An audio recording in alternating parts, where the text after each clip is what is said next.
नमो अरिहंताणं नमो सिद्धाणं नमो आयरीयाणं नमो वज्झायाणं नमो लोये सौवसाहूणं गुणानां विस्तरं वक्ष्ये स्वभावानां तथैव च पर्यायाणां विशेषेण नत्वा वीरं जिनेश्वरम्। 1008 श्री मूलनायक आदिनाथ भगवान की जय। द्वासांग जिनवाणी माता की जय। आचार्य श्रेष्ठ आचार्य गुरुवर श्री 108 देवसेन स्वामी जी महाराज की जय। आचार्य श्रेष्ठ आचार्य गुरुवर श्री 108 विद्यासागर जी महाराज की जय। तीर्थ चक्रवर्ती जगत पूज्य निर्यापक श्रमण मुनि पुंगव श्री 108 सुधा सागर जी महाराज की जय। समस्त मुनि संघ की जय। आचार्य देवसेन स्वामी जी महाराज के द्वारा विरचित श्री आलाप पद्धति ग्रंथ का हम सभी स्वाध्याय कर रहे हैं। इस आलाप पद्धति ग्रंथ में सबसे पहले द्रव्यादिकार का वर्णन था, जिसमें इन्होंने द्रव्यों की संख्या और द्रव्यों के स्वरूप पर चर्चा की थी कि द्रव्य कितनी होती हैं और द्रव्य का लक्षण क्या कहलाता है। तो द्रव्य इन्होंने 6 बताई थी: जीव, पुद्गल, धर्म, अधर्म, आकाश और काल। इनका स्वरूप क्या बताया था? तो सत द्रव्य लक्षणम उत्पाद व्यय द्रव्य युक्तम सत। जो उत्पाद, व्यय और द्रव्य इन तीनों से सहित होता है उसे द्रव्य कहते हैं। नवीन पर्याय की उत्पत्ति होना उत्पाद है, पूर्व पर्याय का विनाश होना व्यय है, और इस उत्पाद और व्यय के बीच में जो एक अवस्था पहले भी थी, जो अब भी है, जिसका कभी विनाश नहीं होता है, उसको हम द्रव्य कहते हैं। इस प्रकार से इन्होंने द्रव्य का लक्षण बताया था कि जिसमें उत्पाद, व्यय और द्रव्य तीनों भी स्थितियां बनी रहती हैं, उसे द्रव्य कहते हैं। फिर इसके बाद अपन ने गुणाधिकार शुरू किया था। गुणाधिकार में गुणों की चर्चा है, क्योंकि द्रव्य का एक और लक्षण प्राप्त होता है गुण पर्याय व द्रव्यम। जो गुण और पर्याय वाला होता है उसे द्रव्य कहते हैं। तो गुण कितने होते हैं, किसे कहते हैं, इसका वर्णन अपन गुणाधिकार में पढ़ रहे हैं। गुणाधिकार में इन्होंने सबसे पहले लिखा था कि लक्षण कितने होते हैं। तब इन्होंने 2 प्रकार से व्याख्या करना प्रारंभ किया था, एक सामान्य गुण और एक विशेष गुण। सबसे पहले सामान्य गुणों की चर्चा की। सामान्य गुण उसे कहते हैं जो एक से अधिक द्रव्यों में पाए जाएं, जो समान होते हैं, उनको बोलते हैं सामान्य गुण, जो साधारण होते हैं। विशेष गुण उन्हें कहते हैं जो सभी में ना पाए जाकर के किसी एक द्रव्य में पाए जाते हैं और उस द्रव्य की विशेषता बतलाते हैं, उस द्रव्य को किसी दूसरे द्रव्य से पृथक करते हैं, उसे हम विशेष गुण कहते हैं या असाधारण गुण कहते हैं। अब सामान्य गुण कितने होते हैं, इस पर अपनी चर्चा चल रही थी। तो सामान्य गुणों के 10 भेद किए गए थे: अस्तित्व, वस्तुत्व, द्रव्यत्व, प्रमेयत्व, अग्रुलघुत्व, प्रदेशत्व। फिर इसके बाद कुछ गुण और लिखे थे, जिसमें लिखा था चेतनत्व और अचेतनत्व। इसके बाद मूर्तत्व और अमूर्तत्व। ऐसे इधर इन्होंने 10 गुणों का वर्णन किया था। 6 गुण ये तो सभी द्रव्यों में पाए जाते हैं। 6 गुण कौन कौन से? अस्तित्व, वस्तुत्व, द्रव्यत्व, प्रमेयत्व, अग्रुलघुत्व और प्रदेशत्व। अब जो ये है चेतनत्व, अचेतनत्व और मूर्तत्व, अमूर्तत्व, ये जो 4 गुण हैं, इन 4 गुणों में से ये दोनों विरोधी गुण हैं। चेतन अचेतन का विरोधी है और मूर्त अमूर्त का विरोधी है। तो ये दोनों गुण एक साथ एक द्रव्य में नहीं पाए जाएंगे। 2 में से कोई एक रहेगा, या तो चेतन रहेगा या अचेतन रहेगा। इसी तरह से या तो मूर्त रहेगा या अमूर्त रहेगा। इन सभी गुणों की सामान्य चर्चा अपन ने कल की कक्षा में पढ़ लिए थे। अगुरु लघु गुण क्या है, प्रदेशत्व क्या है, प्रमेयत्व क्या है, इन सब की चर्चा अपनी हो गई थी। आगे फिर से रिवीजन के रूप में जब आगे इनका गुण व्युत्पत्ति अधिकार आएगा तो पुनः इस पर चर्चा होगी, तो एक बार अपन फिर से उस पर चर्चा करेंगे। जो भी समझ में नहीं आया होगा वो फिर से समझ में आ जाएगा। आगे देखते हैं सूत्र नंबर 10। अब इधर बता रहे हैं प्रत्येक मष्टौ सर्वेशाम, प्रत्येक मष्टौ सर्वेशाम, इसका मतलब है सर्वेशाम, सभी द्रव्यों में, प्रत्येकम अष्टौ, सभी द्रव्यों में प्रत्येक के, ये जो ऊपर 10 सामान्य गुण लिखे थे इसमें से 8-8 गुण पाए जाएंगे। हैं तो सामान्य गुण 10, लेकिन होंगे कितने, 8-8 होंगे। 8-8 कौन कौन से होंगे, 6 तो ये सभी में होंगे, अस्तित्व, वस्तुत्व, द्रव्यत्व, प्रमेयत्व, अगुरु लघुत्व, प्रदेशत्व। अब देखें अपन चेतन अचेतन में से एक और मूर्त अमूर्त में से एक। अब इनको अपन को देखना है सभी द्रव्यों में लगा करके। जैसे मान लो धर्म द्रव्य की चर्चा करें तो धर्म द्रव्य चेतन है कि अचेतन, अचेतन। क्योंकि देखो चेतन गुण किसे कहते हैं, जिसमें जानने देखने की या ज्ञान दर्शन पाया जाता है, वो चेतन गुण है। तो धर्म द्रव्य में ये शक्ति है क्या, नहीं है। केवल जीव द्रव्य में ये शक्ति होती है, अन्य द्रव्यों में नहीं होती। तो धर्म द्रव्य कैसा हो गया, अचेतन। अधर्म द्रव्य कैसा है, अचेतन। काल द्रव्य कैसा है, अचेतन। आकाश द्रव्य कैसा है, अचेतन। और पुद्गल द्रव्य कैसा है, अचेतन। तो ये अचेतन गुण 5 द्रव्यों में होगा, केवल जीव को छोड़ के। जीव में चेतन गुण होगा, ठीक है। अब मूर्त अमूर्त में देखें तो केवल पुद्गल द्रव्य मूर्तिक है, बाकी सारे द्रव्य अमूर्तिक हैं। तो पुद्गल द्रव्य में मूर्तिक गुण होगा और बाकी जीव, धर्म, अधर्म, आकाश, काल, ये 5 भी अमूर्तिक हैं। इस तरह से अपन को लगाना होगा। अब जब अपन दोनों गुणों की चर्चा करेंगे तो धर्म, अधर्म, आकाश और काल, ये 4 द्रव्य अचेतन भी हैं और अमूर्तिक भी हैं। ये 4 कैसे हैं, अचेतन भी हैं, अमूर्तिक भी हैं। पुद्गल द्रव्य मूर्तिक है और अचेतन है, जीव द्रव्य चेतन है और अमूर्तिक है। बस ये अंतर आएगा। जीव द्रव्य चेतन अमूर्तिक, पुद्गल द्रव्य अचेतन मूर्तिक, बाकी 6 द्रव्य धर्म, अधर्म, आकाश, काल, ये अचेतन भी हैं और अमूर्तिक भी हैं। तो इस प्रकार से अब 8-8 गुण सभी द्रव्यों में बन जाएंगे। तो ये आपने सूत्र पढ़ लिया। अब आपको अपनी कॉपी पर ये सामान्य गुण लिखने हैं। एक तरफ द्रव्य का कॉलम बनाएं, दूसरी तरफ सामान्य गुणों का कॉलम बनाएं और उसमें आप लिख लें कि जीव द्रव्य में 8 गुण कौन से होंगे, तो 6 तो ये होने ही होने हैं। इसके बाद चेतनत्व होगा और अमूर्तिक होगा। पुद्गल द्रव्य में 6 ये हो गए और इसके बाद मूर्तिक होगा, अचेतन होगा। फिर इसके बाद धर्म, अधर्म, इस तरह से सारे कॉलम बनाएंगे। क्लियर हो जाएगा कि हर द्रव्य में 8-8 होंगे और वो 8-8 कौन से होंगे, ठीक है। इसके बाद अब अपन चर्चा करते हैं विशेष गुणों की। सूत्र नंबर 11।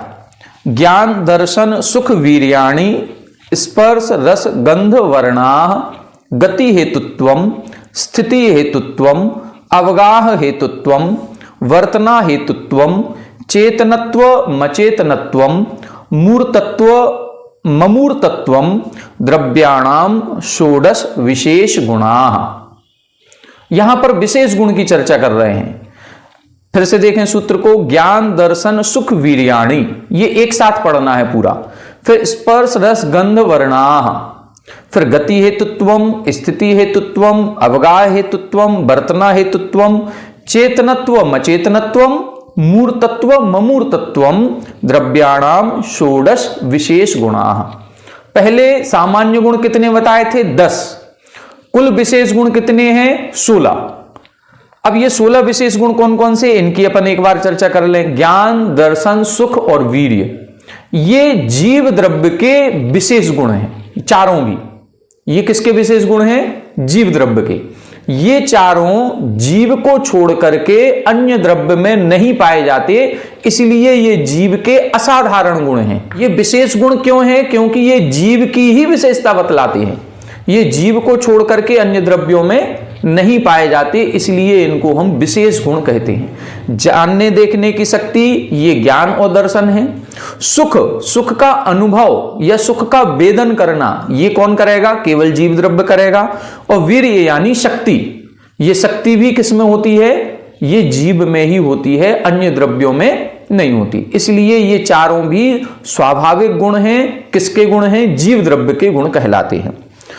स्पर्श रस गंध वर्णा, ये पुद्गल के चारों गुण हैं। ये चारों भी गुण पुद्गल के विशेष गुण हैं, असाधारण गुण हैं, क्योंकि ये चारों गुण पुद्गल को छोड़ करके अन्य द्रव्यों में नहीं पाए जाते। ये ना जीव में मिलेंगे, ना धर्म अधर्म आकाश काल, इन चारों भी पांचों द्रव्यों में ये चारों गुण नहीं मिलेंगे। स्पर्श का मतलब जिसको स्पर्श किया जाता है। स्पर्श के 8 भेद किए जाते हैं, रूखा चिकना कड़ा नरम ठंडा गरम हल्का भारी, ये जो भी हम करते हैं ये स्पर्श कहलाता है। रस के 5 भेद किए जाते हैं, वो कौन कौन से हैं? खट्टा मीठा कड़वा चरपरा और कसायला। गंध के 2 भेद, सुगंध दुर्गंध। और वर्ण के 5 भेद मुख्य रूप से हैं, काला नीला पीला लाल और सफेद। तो ऐसे ये स्पर्श के रस के गंध के और वर्ण के ये पूरे गुण मिलकर के 20 हो जाते हैं। मुख्य गुण 4 हैं, उन 4 गुणों की जो यहां पर चर्चा की गई है उनकी पर्याय होती हैं। ये स्पर्श गुण की 8 पर्याय, रस गुण की 5 पर्याय, गंध गुण की 2 पर्याय और वर्ण गुण की 5 पर्याय। ये गुण की पर्याय हैं। तो गुण कितने हो गए? मुख्य रूप से 4 या अपन 20 कहें। ये 20 गुण पुद्गल में ही पाए जाएंगे, इसलिए ये पुद्गल के विशेष गुण कहलाते हैं। ये अन्य द्रव्य में नहीं है। धर्म द्रव्य में कौन सा है? गति हेतुत्वम। ये धर्म द्रव्य की विशेषता बतलाएगा। ये धर्म द्रव्य को छोड़ करके अन्य द्रव्यों में नहीं पाया जाएगा। गति हेतुत्वम का मतलब चलने में सहायता करना। किसको चलने में सहायता करना? चलते हुए जीव और पुद्गल को चलने में जो सहायता करता है उसे हम गति हेतुत्व कहते हैं। ये केवल जीव और पुद्गल को ही सहायता क्यों करता है, अन्य द्रव्यों को क्यों नहीं करता? क्योंकि अन्य सारे द्रव्य निष्क्रिय हैं। जीव और पुद्गल को छोड़ करके अन्य सारे द्रव्य निष्क्रिय हैं, केवल जीव और पुद्गल ही सक्रिय हैं। जब क्रिया ही दोनों द्रव्यों में होनी है तो दोनों द्रव्य ही तो हलन चलन करेंगे, एक स्थान से दूसरे स्थान जाएंगे। उनको एक स्थान से दूसरे स्थान जाने में जो द्रव्य सहायता करता है उसको हम धर्म द्रव्य कहते हैं। तो ये धर्म द्रव्य की असाधारण विशेषता है। असाधारण का मतलब ये साधारण नहीं है, ये सामान्य नहीं है, ये धर्म द्रव्य को छोड़ के अन्य में नहीं पाई जाएगी। इसको हम बोलते हैं धर्म द्रव्य का विशेष गुण। स्थिति हेतुत्वम, ये अधर्म द्रव्य का विशेष गुण हो गया। स्थिति का मतलब ठहराना।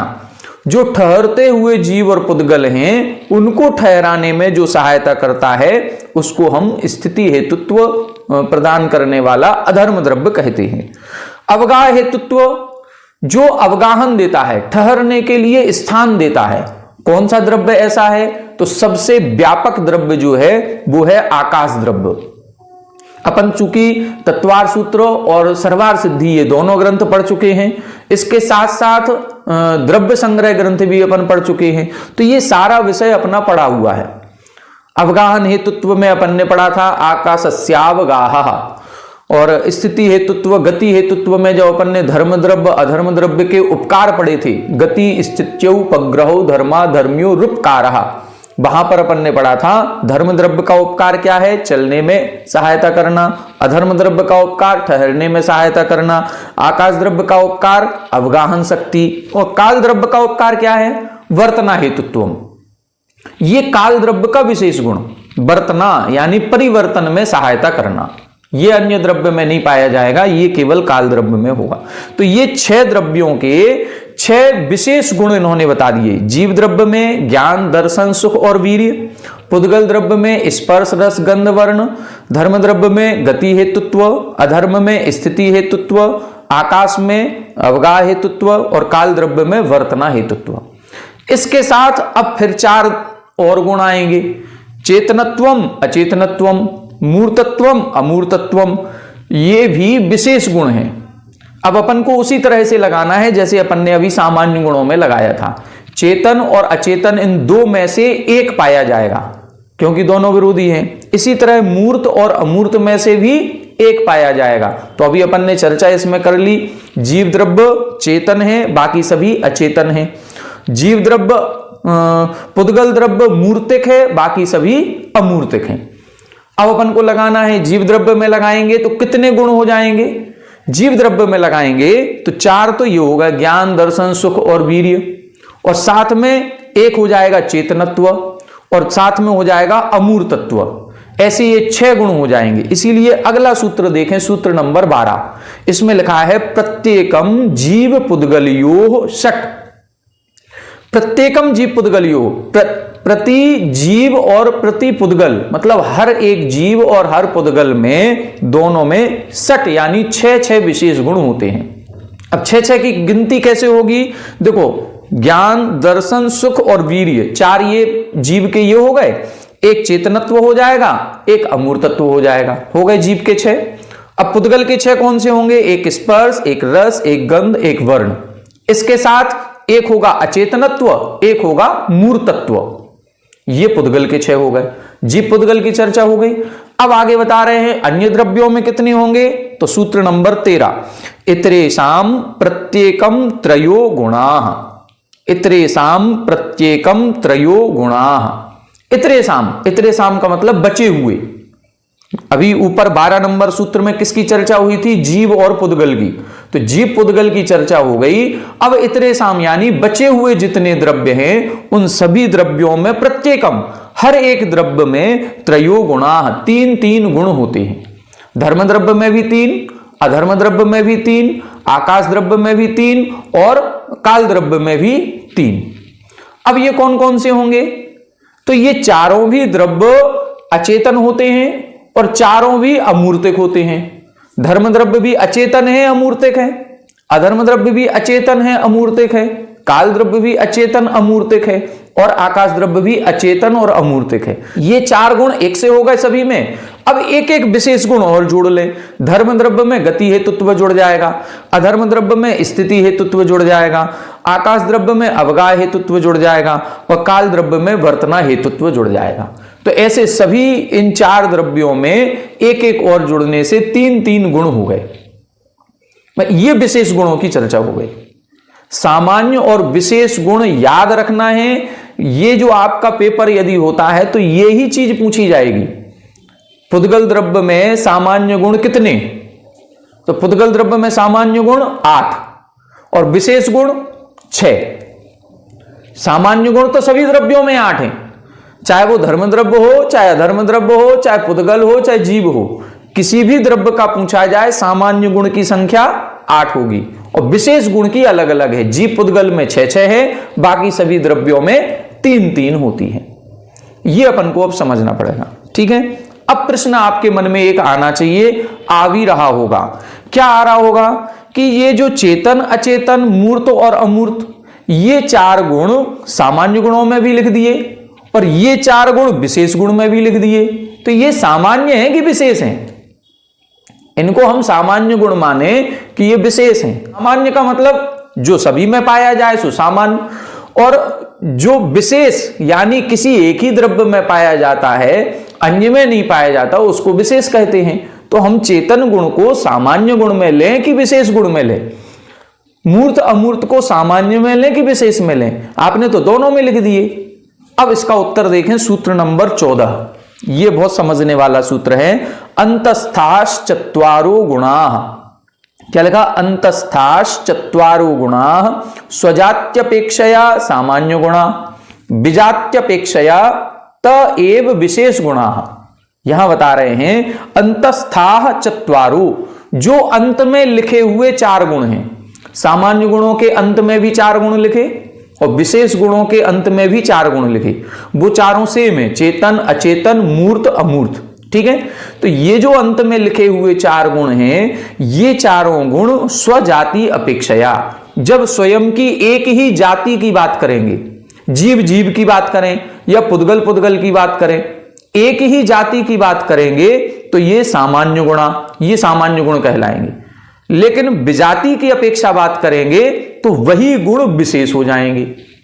क्या मतलब? मतलब ये है जैसे चेतन गुण है, ये चेतन गुण को हम जीव और पुद्गल, धर्म, अधर्म, आकाश, काल, इन विजाति में देखेंगे जीव से पुद्गल भिन्न है कि एक समान है? भिन्न भिन्न है। जीव अलग है, पुद्गल अलग है। जीव अलग है, धर्म, अधर्म, आकाश, काल सब अलग हैं। तो ये विजाति हो गई। विजाति देखेंगे तो चेतनता का गुण केवल जीव में होता है, अन्य में नहीं होता, इसलिए ये चेतनता का गुण विशेष गुण हो गया। लेकिन अब जीव जीव में बात करें तो अब जीव जीव में जीव तो अनंतानंत हैं और सभी जीवों में चेतनता का गुण है। तो जब जीव जीव में स्वजाति की अपेक्षा बात करेंगे तो एक चींटी भी जीव है, देव भी जीव है, नारकी भी जीव है, हम भी जीव हैं और सभी के अंदर चेतनता का गुण है। चींटी भी चेतन है कि नहीं है? भौरा भी चेतन है, सांप भी चेतन है, शेर भी चेतन है, निगोदिया जीव भी चेतन है, देव भी, नारकी भी, सभी जीवों में चेतनता का गुण है। इसीलिए वो सामान्य हो गया, क्योंकि जो चीज एक से अधिक में पाई जाए वो सामान्य। तो स्वजाति की अपेक्षा, क्योंकि अब हम अन्य द्रव्य को नहीं ले रहे हैं, केवल जीव द्रव्य की बात कर रहे हैं और जीव जीव की बात करेंगे तो चेतनता का गुण समान हो गया। सभी जीवों के अंदर चेतनता का गुण है। यदि इस चेतनता सामान्य गुण की बात करेंगे तो सिद्धों में और हम में कोई अंतर नहीं। सिद्धों में भी चेतनता का गुण है और हमारे अंदर भी चेतनता का गुण है। तो हम और सिद्धों में क्या अंतर हुआ? कोई अंतर नहीं, क्योंकि ये स्वजाति की अपेक्षा बात चल रही है। इसलिए जब विजाति की अपेक्षा बात करेंगे, अन्य द्रव्य की अपेक्षा, तो अन्य द्रव्यों से जीव द्रव्य में ही चेतनता का गुण है, अन्य द्रव्यों में नहीं है। इसलिए वो चेतनता का गुण विशेष गुण हो जाएगा। समझ में आ गया? इसी तरह मूर्तत्व अमूर्तत्व लगाएं। मूर्तिकपना, ये मूर्तिकपना केवल पुद्गल द्रव्य में होता है, अन्य द्रव्यों में नहीं होता, इसलिए ये पुद्गल द्रव्य का विशेष गुण है।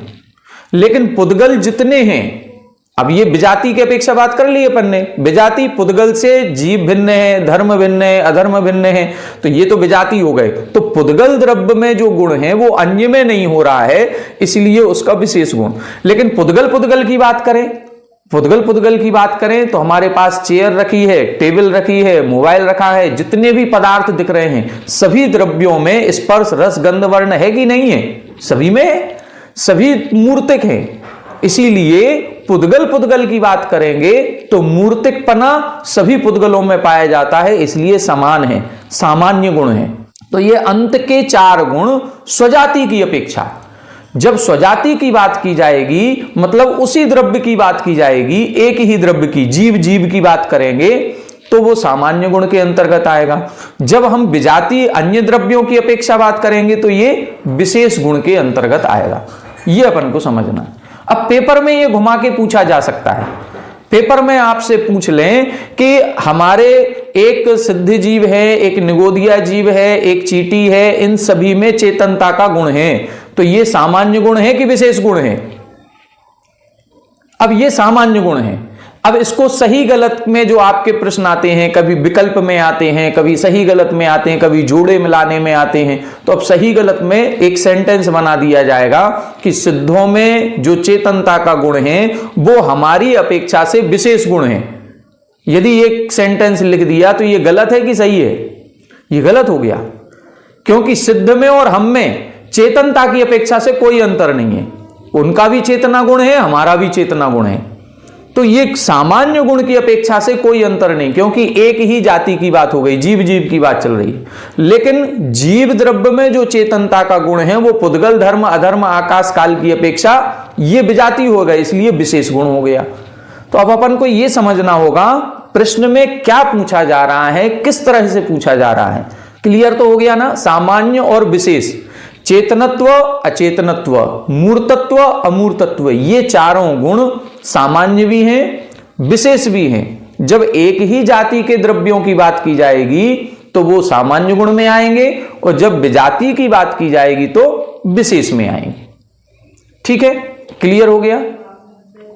चेतन, अचेतन, मूर्त, अमूर्त, ये चारों गुण सामान्य और विशेष दोनों अपेक्षाओं से लगाए जाएंगे।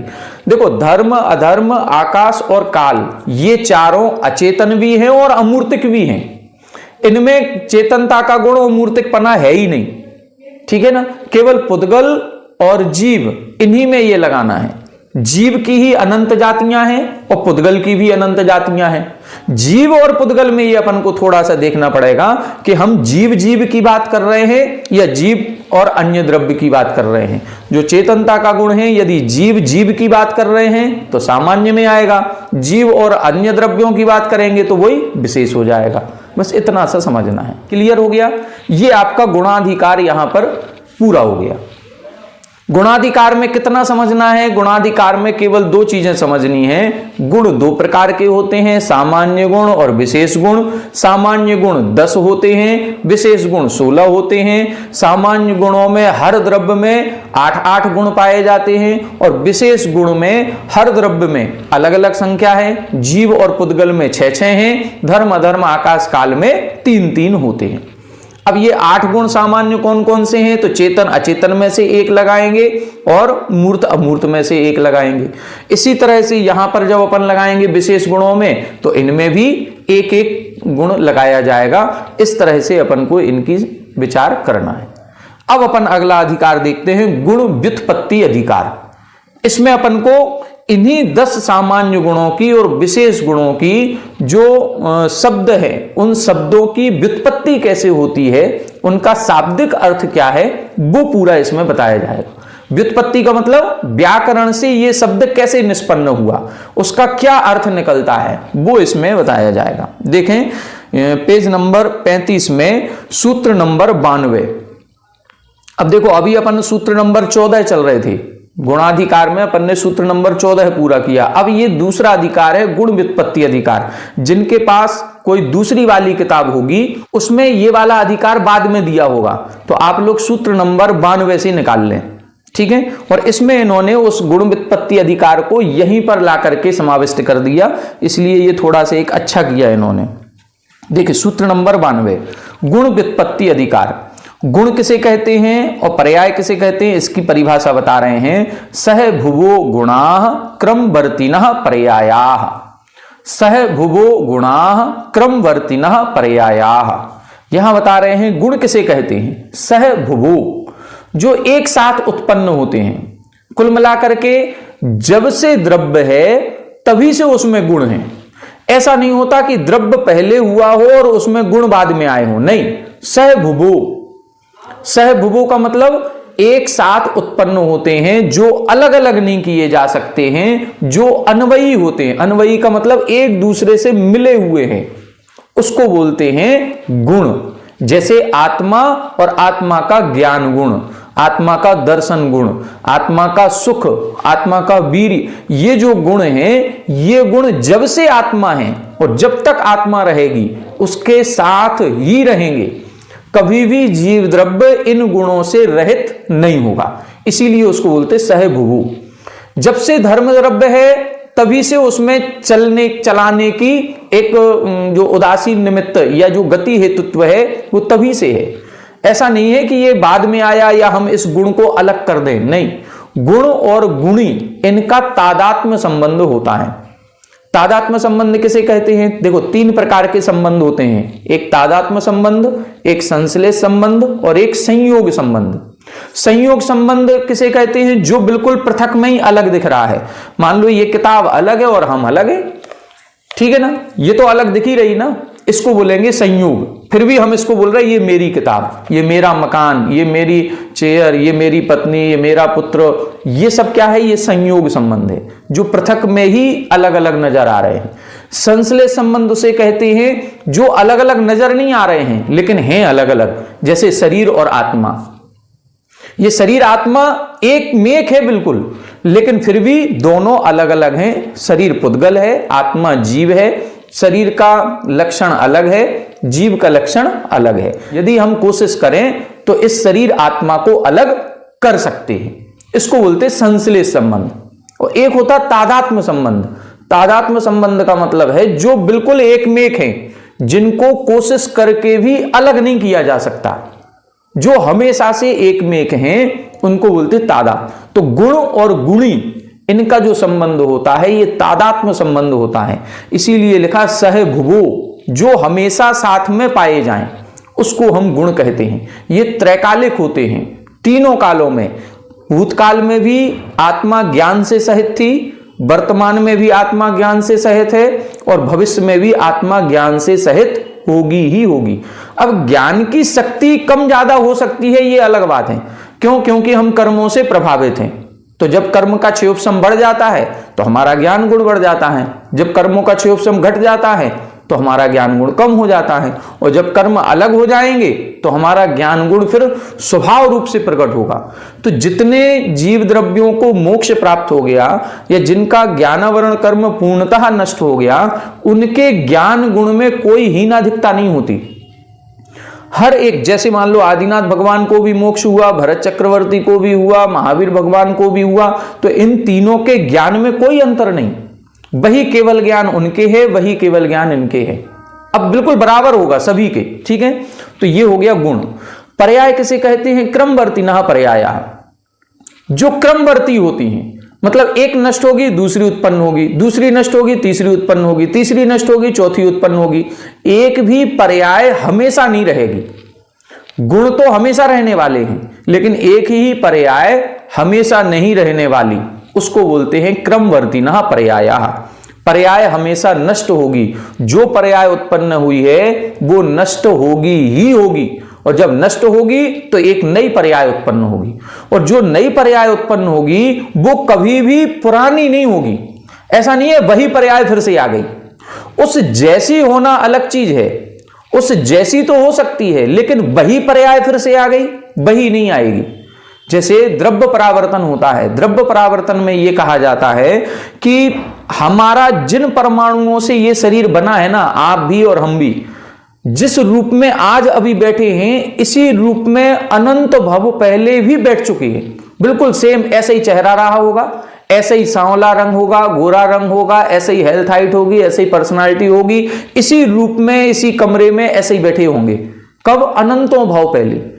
आज फिर से पुनः, ऐसा नहीं है कि ये आला पद्धति आप पहली बार पढ़ रहे हैं, नहीं, ऐसे ही ग्रंथों का स्वाध्याय पहले भी किया होगा। इसी को बोलते द्रव्य परावर्तन। मतलब जिन परमाणुओं को हमने आज ग्रहण किया है, जिन परिणामों से ग्रहण किया है, मंद मध्यम या तीव्र कषाय के परिणामों से, उन्हीं परिणामों से उन्हीं परमाणुओं को पुनः ग्रहण करना, उन्हीं परमाणुओं को, ये कहलाता द्रव्य परावर्तन। अनंत काल के बाद, मतलब असंख्यात उत्सर्पणी अवसर्पणी निकल जाएंगी, फिर से एक ऐसा होगा। तो मतलब क्या हुआ? अब तुम कहो कि वो ही पर्याय लौट के आ गई, नहीं, वो ही पर्याय लौट के नहीं आई, उसी जैसी आई है। उसी जैसी पर्याय पहले आई थी वैसी ही पर्याय फिर से आई, लेकिन वही नहीं है, पर्याय में अंतर है। जो पर्याय एक बार नष्ट होती है वो दोबारा लौट के नहीं आती। जैसे मान लो समुद्र में लहरें उठ रही हैं, तो एक लहर के बाद दूसरी लहर, दूसरी के बाद तीसरी लहर, तीसरी के बाद चौथी लहर, बिल्कुल सेम उठती है, लेकिन हर लहर में क्या पानी वही आता है हमारे पास? नहीं, बदल जाता है। पानी की बूंदें बदलेंगी, हर तरह से बदल जाएगा। लहर बदल रही है, लेकिन सारी लहरें हमें एक जैसी नजर आ रही हैं। वो एक जैसी दिख रही हैं, एक नहीं है, अलग अलग होती हैं, और एक लहर के बाद दूसरी, दूसरी के बाद तीसरी आती ही रहेगी। ये पर्याय कहलाती। गुण किसे कहते हैं? अब दूसरी परिभाषा देखें, 93 नंबर। गुण्यते पृथक क्रियते द्रव्यम द्रव्याद्यैस्ते गुणाः। गुण्यते पृथक क्रियते द्रव्यम द्रव्याद्यैस्ते गुणाः। यहां बता रहे हैं जो गुण्यते, गुण्यते का मतलब पृथक क्रियते, ये दोनों शब्दों का अर्थ एक ही है। गुण शब्द बना है गुण्यते, ये उसकी व्युत्पत्ति है। इसका अर्थ क्या है? पृथक क्रियते, मतलब जो अलग करता है। किसको अलग करता है? द्रव्यम द्रव्यात्, द्रव्य को द्रव्य से अलग करता है, उसको गुण कहते हैं। गुण किसे कहते हैं? जो एक द्रव्य को दूसरे द्रव्य से अलग करता है उसे गुण कहते हैं। जैसे 6 द्रव्य एक साथ रखे हैं, जीव पुद्गल धर्म अधर्म आकाश काल। अब हम कहें कि इसमें से पुद्गल द्रव्य को छांटो, तो हम कैसे छांटेंगे?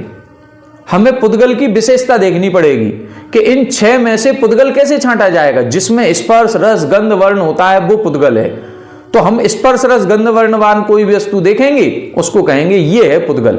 इसका मतलब हमने उस पुद्गल को कैसे छांटा? स्पर्श रस गंध वर्ण के कारण से छांटा।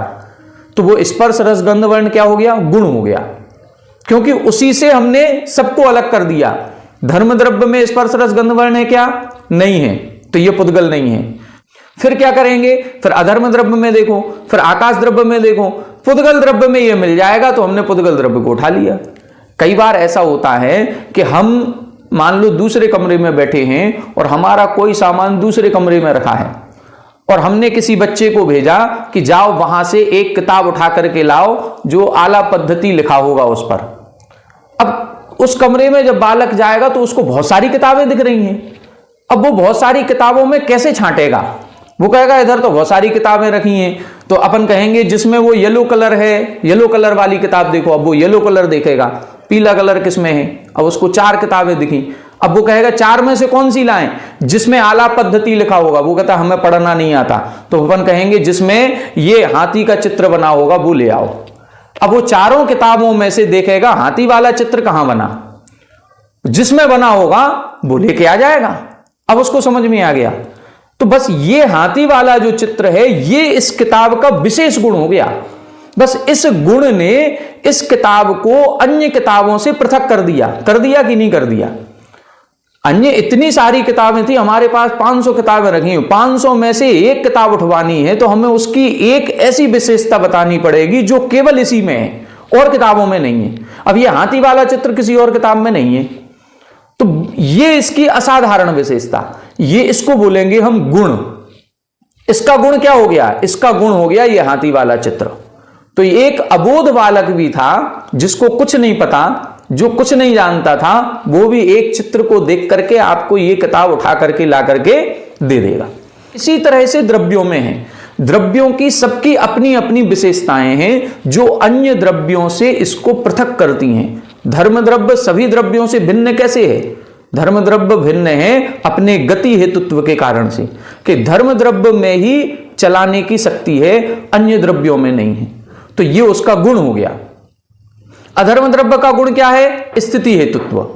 अधर्म द्रव्य ही अन्य द्रव्यों को, जीव और पुद्गल को चलाने ठहराने में सहायता करता है, अन्य द्रव्यों में ये गुण नहीं है।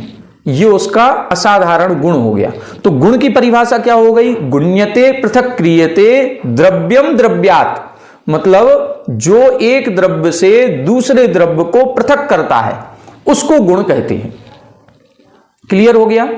तो गुण की परिभाषा अपन ने देखी कि जो एक द्रव्य को दूसरे द्रव्य से पृथक करे वो गुण है, अथवा सह भुवो गुणा, जो हमेशा साथ में पाया जाता है उसे गुण कहते हैं।